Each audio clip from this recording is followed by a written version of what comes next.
vos l'aplicació per tenir la traducció simultània de tot el que es va explicant aquí en aquestes ponències i a les taules rodones que es van fent al llarg del dia. I recordem també que avui és el darrer dia d'aquest Congrés Milo i que al final de la jornada es farà l'entrega de Premis Milo 2024. Bé, a continuació ens ve una nova ponència, en aquest cas sota el títol Recursos humans i intel·ligència artificial, una ponència que ens oferirà ara mateix el senyor Roberto Rodríguez, que és un emprenedor, és visionari i líder intel·lectual en el camp de la gestió de les dades. Com a director executiu de Datum, encarna la innovació i l'excel·lència guiant l'empresa a noves alçades amb la seva visió estratègica i la seva profunda experiència en el camp de l'anàlisi de dades. Uns 30 minuts aproximadament per aquesta ponència. Donem la benvinguda a Roberto Rodríguez.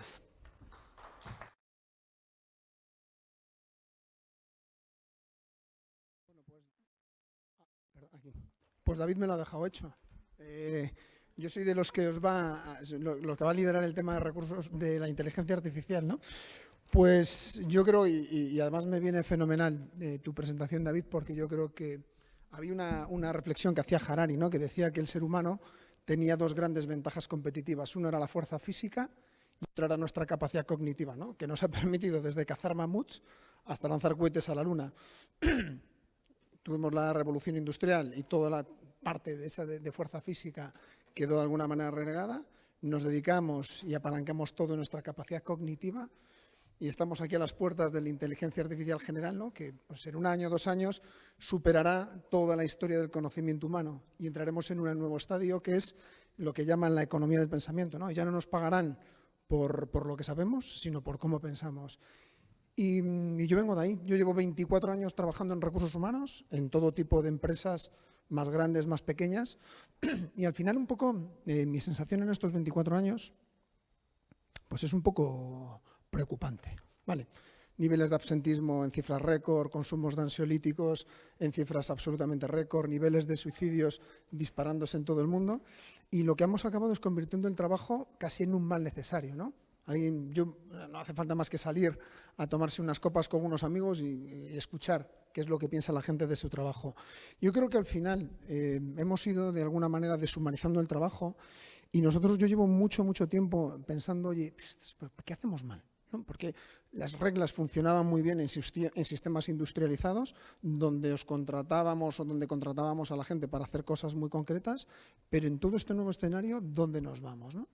Y también al final, dentro de mi función, mi sensación también ha sido siempre la de que todo el negocio se ha sofisticado a niveles Dios, es decir, marketing hace cosas espectaculares, finanzas hace cosas espectaculares, en tecnología no os quiero ni contar, pero en todo lo que tiene que ver con gestión de personas seguimos exactamente igual en cualquier compañía del mundo como hace 40, 50, 60 años, ¿no? Y las cosas han cambiado mucho. Entonces aquí, también un poco en mi experiencia profesional, cuando nosotros llegábamos al comité de dirección y cuando llegábamos con datos, vale, yo siempre me tenía que enfrentar siempre con los mismos, con la gente de finanzas, con la gente de marketing, con la gente de tecnología, y lo que tenían todos ellos, que nunca hemos tenido nosotros, tenían datos que le permitían al CEO entender qué tengo que hacer hoy para convertirme en algo dentro de 2 o 3 o 4 años, ¿no? Es decir, permiten tomar decisiones en el corto, siempre con una perspectiva de largo plazo. Y eso lo que hace es que a todas estas áreas las permite estar dentro de los debates estratégicos, mientras que recursos humanos, por mucho que nos duela, está básicamente siempre en ámbitos mucho más tácticos. Somos muy buenos explicando el presente y el pasado, pero nos cuesta mucho declinar en términos futuros qué tipo de compañía vamos a tener con lo que tenemos dentro de la empresa, ¿no? Entonces, eso por un lado era una de las grandes problemáticas que hemos tenido. Y el otro gran problema que hemos tenido y que seguimos teniendo es que en todo lo que tiene que ver con nuestra función, mi sensación, y no sé si la compartiréis, ahora me diréis, es que yo llevo toda mi vida trabajando con mentiras. O sea, la gente te miente. Tú preguntas en una empresa a la gente, pues la gente todo es fenomenal, todo está estupendo, mi jefe es maravilloso, pero luego tenemos una rotación del 25%, la gente no está en la compañía más de 2 o 3 años y no acabamos de ver el porqué. Entonces vivimos una capa donde la gente dice una cosa y la realidad es otra bien distinta, ¿no? Y eso se produce básicamente por una asimetría de fuerzas entre empleador y empleado. oye, yo al final, para garantizar mi empleo, soy capaz de hacer absolutamente cualquier cosa, ¿no? Entonces, con esto en mente, cuando empezábamos a analizar esto, apunto a algún sitio, paso o no paso, no me pasa nada de diapositiva, puedo ser yo, soy un poquito magneto. ¿Sí? ¿No funciona? Espero. Vale, aquí cuando empezábamos a analizar, porque al final todo esto es, oye, y realmente, ostras, ¿qué hemos hecho aquí, no? Porque tecnológicamente nos hemos quedado muy atrás y ahora sí que lo enganchábamos un poco con todo lo que estamos hablando, lo que se está hablando en este congreso. Oye, ¿cómo podemos meter esto en la siguiente capa? Porque quizás es lo más complicado que tenemos dentro de la compañía, ¿no? Todo lo que tiene que ver con las personas. Y cuando analizábamos un poco todo lo que había en el mundo, hay una vertical de industria que la gente de Gartner le llama el Voice of the Employee. Hemos tenido claro siempre que, oye, lo que tenemos que hacer es escuchar a la gente, y eso está clarísimo. Ahí a la izquierda veis un poco el camino que hemos recorrido. O sea, al final, nosotros lo que necesitamos saber es si vosotros estáis bien o mal en vuestro trabajo. Y para eso necesitamos, de alguna manera, entender y medir cuál es la percepción de la realidad que tenéis dentro de una organización. Ahí hay toda una industria donde se hacen todo tipo de encuestas, donde tú puedes definir todo tipo de preguntas inteligentes que nos dan modelos estadísticos con los que podemos hablar de la experiencia del empleado, ¿no? Fenomenal. Nosotros lo que hemos hecho aquí, hemos abierto un camino distinto, ¿vale? Que es un poco el que veis en verde a la derecha. El punto de partida es exactamente el mismo. Yo necesito saber cómo estáis vosotros. Pero aquí hay algo que para nosotros es absolutamente clave. Por un lado, evidentemente, yo tengo que conocer cuál es la percepción de la realidad, pero ahí hay un cambio absolutamente fundamental que son las expectativas. La diferencia entre la realidad y la expectativa es donde surge la frustración profesional. Yo, por ejemplo, vengo de un banco donde teníamos una realidad objetiva maravillosa. El problema es que para traernos gente de determinados perfiles teníamos que generar expectativas exageradas, que generaba que tenía bienestares ya percibidos negativos de partida. Con lo cual, lo que decía David, yo no era capaz de retenerlos. Por mucho que pagara, esta gente se me iba por un 40% menos de salario a una startup a hacer cosas locas. O sea, ahí realmente es donde encontrábamos el problema. Y el problema básicamente viene que hemos tenido, o las empresas han podido permitir el lujo de trabajar con gente sin tener que conocerla, porque las personas pues eran un recurso. ¿Qué ocurre? Que cuando nos vamos a esta economía del pensamiento, disculpadme que estoy un poco acatarrado, nos vamos a esta economía del pensamiento donde yo necesito otro tipo de persona, es realmente la expectativa el parámetro clave. Es decir, y aquí el gran problema que teníamos es que en las compañías generalmente cuando contratamos a alguien, 20 años después yo ya no conozco a esa persona, porque las expectativas duran en términos medios aproximadamente unos 6 meses. La gente se casa, se divorcia, le cambian de jefe, le cambian de contenido de trabajo, me van cambiando cosas. En el momento en que eso cambia, se recalibra esa ecuación y tenemos una persona distinta. Y en ese momento ya no tenemos ni idea de quién está aquí. Hacer un número sencillo. Una empresa de 100 empleados, en 3 años, lo que tiene son procesos de alta variabilidad. Es decir, no tengo ni idea de quién tengo aquí y todo se convierte en un acto de azar. Pues si coincide que me cae bien mi jefe, si coincide que me gusta lo que hago, pero no tenemos ninguna base científica para trabajar. Y todo se convierte, y pensad el dinero que invierten las compañías en pagar el management, porque aquí hay salarios multimillonarios de directivos.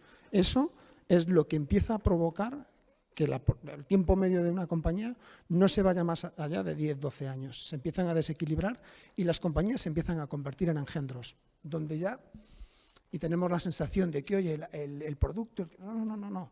Cuando la gente no quiere, la compañía está muerta, ¿no?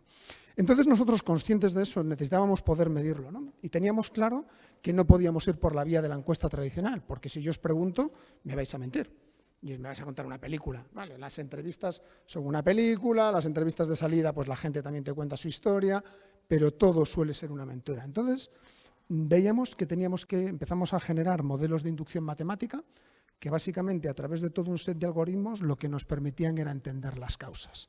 Y aquí había 2 cambios de paradigma fundamental para nosotros. Nosotros ya no trabajamos con experiencias, la experiencia para mí es un evento finalista.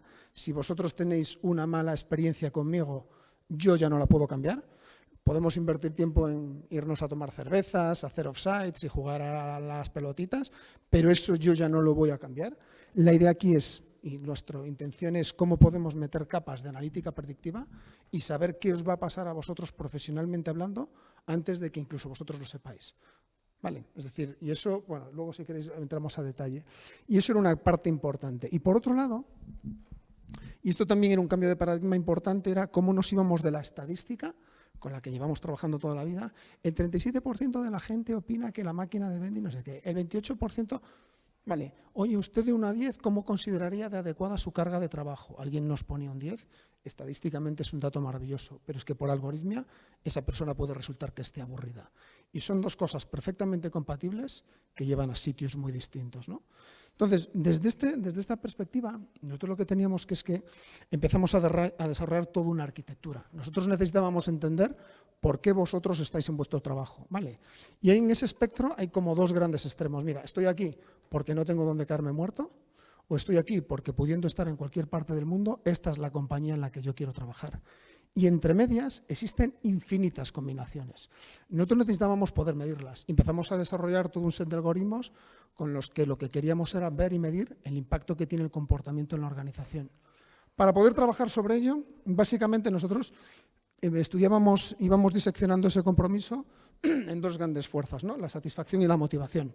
La satisfacción la conocéis todos a la perfección y venimos como trabajando con ella pues desde la revolución industrial, chupao. Que yo quiero que hagáis cosas, os subo el sueldo, os hago directores generales, 4 días de teletrabajo y vuestra satisfacción se me dispara. Problemas, 2, que cuando se me acaban los cacahuetes, esto me rebota en sentido inverso el doble de lo que lo muevo en positivo y luego tiene un problema que a los CEOs no les suele gustar mucho, que es que esto hay que pagarlo. ¿Vale? Y cualquier cosa que requiera un recurso económico es finita y cuando se acaba, pues ya sabemos lo que ocurre, ¿no? Y luego teníamos la otra fuerza, que para nosotros era absolutamente, y esto ha sido una obsesión para mí durante muchísimo tiempo, que tenía que ver con lo que se llama la motivación intrínseca, aunque es una de estas palabrejas que hemos utilizado mucho y mal, ¿no? Yo para mí la motivación siempre la defino como lo que ocurre en vuestra vida de viernes por la tarde a lunes por la mañana. La gente madruga, se gasta su dinero, hace cualquier tipo de sacrificio, ¿no? Y el lunes por la mañana, cuando suena el despertador, hostia, qué pereza tener que ir a trabajar. Hostia, y eso, hostia, a mí me interesaba, o sea, aquí lo que veíamos nosotros es que vosotros tenéis unos parámetros óptimos de configuración, las compañías tienen otros, y en esas distancias es donde empiezan a suceder cosas. Y nosotros eso es lo que necesitábamos poder medir y entender. Y nos interesaba mucho la motivación por dos cuestiones. La primera, y esta sí que le encanta a los CEOs, es gratis. Lo que ocurre en vuestro fin de semana no va de que os den dinero, no, hay una serie de cosas que despiertan pues las ganas, la pasión, el entusiasmo, y eso necesitábamos poder medir y entenderlo. Y luego había otra concepción, y aquí apalancamos toda la arquitectura de la algoritmia en la teoría de la autodeterminación, que básicamente concibe esto como algo absolutamente ontológico. Y aquí es donde empezamos a llevarnos las redes neuronales. Esto nos permitía estudiar este concepto y me permitía comparar un indio en el Amazonas con un ejecutivo en Wall Street, una empresa de minería en Chile con una factoría de software en Hong Kong. Básicamente lo que podíamos hacer, porque uno de los grandes problemas que hemos tenido con los temas de IA en recursos humanos es que aunque todos hacemos lo mismo, cada uno lo hace a su manera, cambiamos las normas de medida cada 2 por 3, empezamos a mezclar datos cuantitativos con cualitativos y al final lo que necesitamos para poder llevarnos estas redes neuronales son estándares internacionales de medida y en temas de personas no lo tenemos, ¿no? Entonces, para nosotros la idea es cómo podemos empezar a generar estos estándares para empezar a multiplicar los tiempos de aprendizaje de todo el sistema. Básicamente, la teoría de la autodeterminación lo que nos dice que es que lo que tenéis vosotros en vuestro fin de semana que hace que fluyamos son 3 cosas. La autonomía, que básicamente es la libertad para hacer lo que os da la gana con quien os da la gana. La maestría, que es estar haciendo algo que os gusta y se os da bien. Y luego el propósito, que va de estar en el sitio adecuado con las personas adecuadas. Pues nosotros desde aquí matemáticamente lo que hemos ido haciendo es descomponiendo ese compromiso en motores. O sea, la idea y todo el sistema lo que hace es baja, entendemos las causas, ¿vale? Es cómo podemos llegar a las causas del comportamiento y desde ahí explicar las cosas que están ocurriendo en el negocio. Esto básicamente nos da 4 motores. El motor condiciones nos permite entender todo lo que tiene que ver y el efecto que tiene lo extrínseco sobre vuestro compromiso, la pasta, básicamente. En la parte de gestión, aquí estudiamos todo lo que tiene que ver con el management, el estilo de management y el impacto que genera en la organización. En el motor trabajo tenemos una solución de lógica difusa que lo que nos permite es medir el tipo de emoción que genera el contenido del trabajo de una persona. Entre el estrés y el aburrimiento lo descompone en una escala de 8 emociones, donde nos permite predecir cómo va a envejecer una persona en su puesto de trabajo, qué nivel de tensión le puedes meter y qué va a pasar en función de diferentes escenarios. Y luego en el motor equipo, aquí básicamente vamos con varios frameworks de Harvard que nos permiten, en una parte, todo lo que tiene que ver con la seguridad psicológica, que básicamente va muy ligado a la posibilidad que tiene una persona de ser ella misma en su puesto de trabajo. Cuando no somos capaces de tener eso en las organizaciones, la capacidad de innovar y de transformarse se reduce de manera drástica, y todo lo que tiene que ver con el sentido de pertenencia, y no me enredo mucho aquí, nos permite entender la diferencia entre lo que una compañía cree que es y lo que realmente es, y dónde está, a dónde quiere ir, y cómo se calculan todos esos caminos. ¿Y cómo convertimos todo esto en dato? Como no me puedo poner aquí a hacer demos, ni muchísimo menos, nosotros lo que hemos montado es básicamente tenemos configuradores de campañas, donde las compañías, cuando configuran una campaña, vía correo electrónico o cualquier otro mecanismo, lo que hace el algoritmo hace asociaciones aleatorias token personas, ¿vale? Estos son los ejercicios que tendrían que hacer una persona. Y a una persona le proponemos un juego muy sencillo. Nosotros le vamos a dar 12 parámetros: reconocimiento, posición, influencia, compañerismo, valores, propósito, una serie de cosas, ¿vale? Teníamos claro que no lo podíamos preguntar. Entonces lo que le pedimos a la persona son dos cosas. Oye, dime cómo de importantes son estas cosas para ti. En ese ejercicio tú no me puedes mentir, lo puedes hacer al azar, perfecto. El azar matemáticamente podemos llegar a detectarlo. Y desde ahí te digo, vale, y ahora sobre este orden ideal, márcame cómo estás desatisfecho sobre cada uno de estos parámetros. Ahí es donde el algoritmo empieza a diferenciar y a inducir matemáticamente la diferencia entre la expectativa en vertical y la realidad en horizontal en las satisfacciones. Aquí ya le vamos metiendo unas capas de inteligencia artificial donde, por ejemplo, el algoritmo a los empleados lo que hace es cuando terminan su ejercicio le propone hipótesis. A día de hoy estamos trabajando con más de 90.000 combinaciones de feedback, ¿vale? Donde el algoritmo te propone, oye, mira, en una escala de 0 a 100 en tu trabajo estás en un 32 de 100, ¿vale? Y básicamente lo que te empieza a proponer son una serie de hipótesis que vienen cada una de ellas con su titular, sus advertencias y acciones, donde además es el empleado, no sé si viene por aquí, no lo tengo por aquí, es el empleado el que va marcando la validez de la hipótesis. Funciona como los GPTs. Vale, yo te propongo cosas que te explican por cómo puedes estar tú en tu trabajo y tú me vas a decir si esto te encaja o no te encaja. Eso lo que nos permite ya es ver cuál es la validez de los modelos. A día de hoy estamos en unos niveles de precisión de en torno a un 83% y al mismo tiempo lo que nos permite es entrenar los modelos contra bases de datos mucho más amplias, ¿vale? Ya no solo contra una compañía, vamos contra cientos de miles de respuestas en diferentes compañías, en diferentes sectores y en diferentes partes del mundo. Y nos permite entender, pues, por ejemplo, qué ocurre en México, compararlo con China, o qué ocurre en la industria agroalimentaria y compararla con el mundo industrial. Es decir, nos permite ver lo que está pasando en consultoría y por dónde van y cuáles son un poco los riesgos de lo que decía David. Oye, ¿por qué la gente no se quiere quedar en consultoría? ¿Por qué las Big Four no consiguen ahora que la gente esté más de 3 años? ¿Y por qué sus rotaciones son por encima de un 25?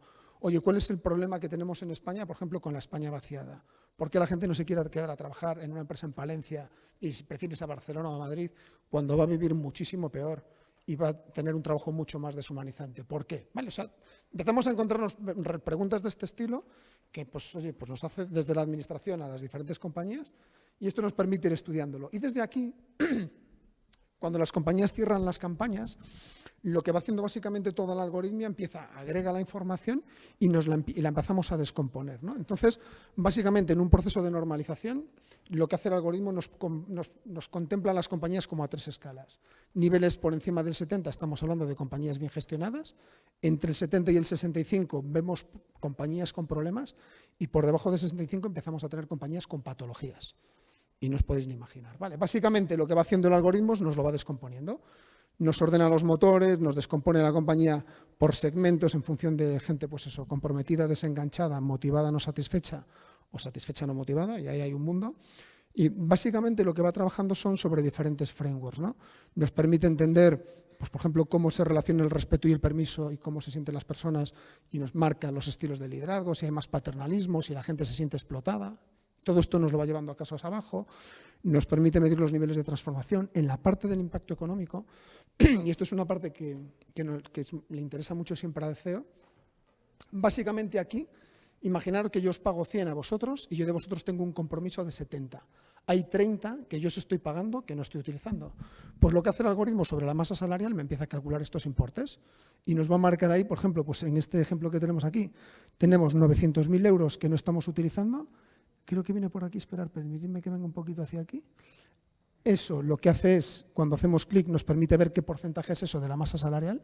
Nos va a calcular qué porcentaje de empleados me hacen ganar dinero, me cuestan dinero y me hacen perder dinero. Y automáticamente, sobre los elementos intrínsecos del modelo, nos empieza a calcular los escenarios óptimos. Es decir, en qué tendría que trabajar en función de las características y prioridades de la muestra para poder ir moviendo esos porcentajes, ¿vale?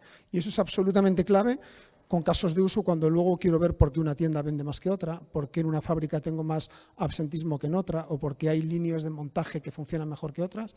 Esto nos permite ponerle un coste económico al problema que al final es lo que entiende el negocio, entiende de euros más que de personas, ¿vale? Y desde aquí básicamente lo que nos permite toda la algoritmia es ir diseccionando, ¿vale? Básicamente desde ese índice de compromiso, veis ahí los 4 motores, lo que nos va permitiendo es descomponer el comportamiento. Y os pongo un ejemplo. Por ejemplo, en el motor trabajo. Aquí trabaja sobre 2 conceptos, ¿vale? El reto, la dificultad que tiene una persona para hacer su trabajo y la capacidad que tiene la persona para desempeñarlo, ¿no? Por ejemplo, cuando tengo trabajos muy complicados con gente poco cualificada, se me viene lo que veis ahí, excitación, ansiedad y preocupación, ¿vale? Surge toda la familia del estrés.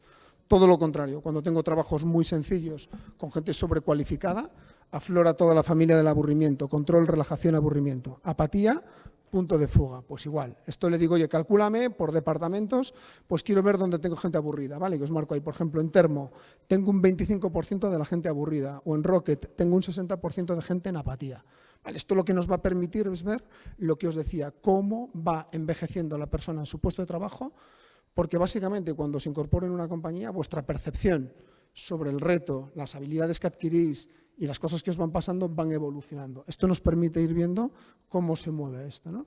Y desde aquí, pues básicamente lo va haciendo lo mismo con los equipos, en el motor equipo, en el motor gestión o en el motor condiciones, lo que nos va es despiezando poco a poco y nos va llevando a las causas raíces de las cuestiones. ¿Qué hace desde aquí todo esto? Básicamente lo que estamos montando por encima es todo un sistema experto y lo que ahí va por detrás son redes neuronales que van aprendiendo, es decir, lo que va haciendo el algoritmo es te propone soluciones al manager y está muy enfocado a manager, le va proponiendo, oye, mira, este equipo tiene este tipo de problemas porque tiene este tipo de configuración. Si yo tengo tema de micromanagement, oye, pues me va a empezar a marcar soluciones efectivas. De manera que al final esto funciona como un sistema de gestión donde al igual que nosotros vamos al médico a ver si sube nuestro colesterol o baja nuestro azúcar, nosotros lo podemos ir haciendo con la recurrencia que queremos dentro de una organización para ver básicamente si la organización, oye, toda la gestión la estoy llevando dentro de los parámetros y sobre todo lo que me va haciendo son diagnósticos, me propone planes de acción para que ejecute. Diagnóstico, plan de acción, ejecuto de manera recurrente con la necesidad que tenga cada organización y eso lo que nos permite es ir viendo si la química de la organización está dentro de los parámetros necesarios. Y al final habilita también un debate mucho más, ya no solo táctico con el manager, sino mucho más estratégico arriba, que yo creo que es lo que hablábamos antes también, y la pregunta que muchas veces se le hace a un CEO y no es tan fácil de responder, es ¿qué compañía quieres tener? No me hables de lo que quieres ganar, que eso está fenomenal. Oye, ¿con qué gente vas a hacer esto? ¿Tú cuánto quieres que corra esto? ¿Quieres precisión? ¿Quieres velocidad? Todo no se vale, ¿eh? ¿Qué queremos tener? Y en función de lo que queramos tener, esto lo que nos permite es parametrizar pues, las compañías y luego en base a eso ver si estamos yendo por los caminos y los cauces adecuados, ¿no? Y básicamente esto es, desde aquí nosotros lo que estamos haciendo ya, y para ser muy escrupuloso con el tiempo, nosotros aquí lo que hacemos ya con las compañías es cómo nos llevamos esto a negocio, es decir, si yo tengo ventas, facturaciones, si tengo satisfacciones de clientes, básicamente lo que hacemos es cómo empiezo a montar especies de mapas de regresión entre un dato de negocio y parámetros de comportamiento de persona, de manera que podemos ir estudiando en el tiempo, pues yo qué sé, que si la seguridad psicológica me sube un 2,7 en este equipo, las ventas me suben un 7,8. ¿Vale? Es como empezamos a explicar al negocio por qué hay cosas que suceden o que no suceden. O cuando tengo, imaginaros, pues hemos hecho un proyecto, yo que sé, con SAP en América Latina. Oye, ¿por qué funciona muy bien México y no funciona tan bien Brasil? Oye, pues podemos empezar a estudiar el por qué, ir a buscar causas raíces, empezar a plantear acciones, de manera que vamos viendo en el tiempo si eso mueve o no mueve la aguja en los términos que necesitamos que necesite cada compañía. Y básicamente esto es, ¿vale? Es decir, nosotros aquí lo que buscábamos es cómo solucionábamos un pain tan gordo y tan complejo en algo que tiene que ver con un colectivo que no es tan fácil como el cliente, porque al final darle mis datos a Spotify o Netflix no me supone ningún tipo de dolor, pero dárselos a mi empleador siempre me genera una cierta inquietud, vamos a decir, ¿no? Oye, ¿cómo sobre esto? La idea es podemos empezar a montar capas de servicio que nos permitan de alguna manera ayudar a las compañías a humanizarlas. Es decir, cómo podemos construir entornos humanamente sostenibles y explicarle a un negocio que puedes ganar dinero tratando lo mejor posible a la gente. Y hay escenarios óptimos que lo que nos permite todo esto es calcularlos. Vale, básicamente es esto. Y muchísimas gracias.